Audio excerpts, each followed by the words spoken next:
நான் ஏன் ஆயில் வாங்கணும், நீங்க என்ன அப்படி ஸ்பெஷலா ஆயில் ரெடி பண்றீங்க, நிறைய பேர் நிறைய மெத்தட்ல ஆயில் ரெடி பண்றாங்க, அதுல உங்களோட ஆயில் என்ன ஸ்பெஷல் நீங்க சொல்லுங்க பார்க்கலாம் அப்படின்னு கேட்டீங்கன்னா, என்னோட ஆயிலை பத்தி நான் சொல்றேன்.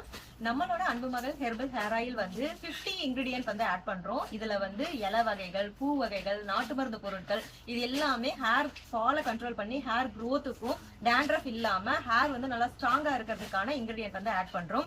எண்ணெய் பாத்தீங்கன்னா மரச்செக்குல ஆட்டின பியூரான தேங்காய் எண்ணெய், அது கூட நல்லெண்ணெய், ஆமணக்கு எண்ணெயும் ஆட் பண்ணி ஆல்மண்ட் ஆயில் மெயினா வந்து அதிகமா ஆட் பண்ணி ரெடி பண்றோம். ஸோ ரெடி பண்ண ஆயில் வந்து பாத்தீங்கன்னா இரும்பு கடாயில ரெடி பண்ணி அதை ஒரு நாள் ஃபுல்லா அப்படியே அதுல ஊற விட்டுட்டு அதுக்கப்புறமா அதை ஃபில்டர் பண்ணி வச்சுட்டு பாட்டில்ல ஃபில் பண்றதுக்கு முன்னாடி பாட்டில்ல நாங்க இது பாத்தீங்கன்னா பாட்டில்ல வந்து வெட்டி வேறு, அதுக்கப்புறம் ரோஸ்மெரி, கருஞ்சீரகம், வெந்தயம் இதெல்லாம் போட்டுட்டு அதுக்கப்புறம் எசென்ஷியல் ஆயிலும் ஆட் பண்ணுவோம். Lavender essential oil, rosemary essential oil, அதுக்கப்புறம் விட்டமின் இ ஆயில் இதெல்லாம் போட்டுட்டு அதுக்கப்புறம் தான் ஃபில்டர் பண்ண ஆயில இதுல நாங்க ஃபில் பண்ணி உங்களுக்கு வந்து கொடுப்போம். ஸோ இந்த அளவுக்கு பார்த்து தான் நம்மளோட ஆயில் வந்து ரெடி பண்றோம். அதனாலதான் பெஸ்ட் ரிசல்ட் வந்து கொடுத்துட்டு இருக்கு. ஸோ இந்த ஆயில் உங்களுக்கு வேணும் அப்படின்னா ஸ்கிரீன்ல தெரியிற வாட்ஸ்அப் நம்பருக்கு மெசேஜ் பண்ணி ஆர்டர் பண்ணிக்கோங்க. இருப்பதை வைத்து இன்பமாக வாழலாம். தேங்க்யூ.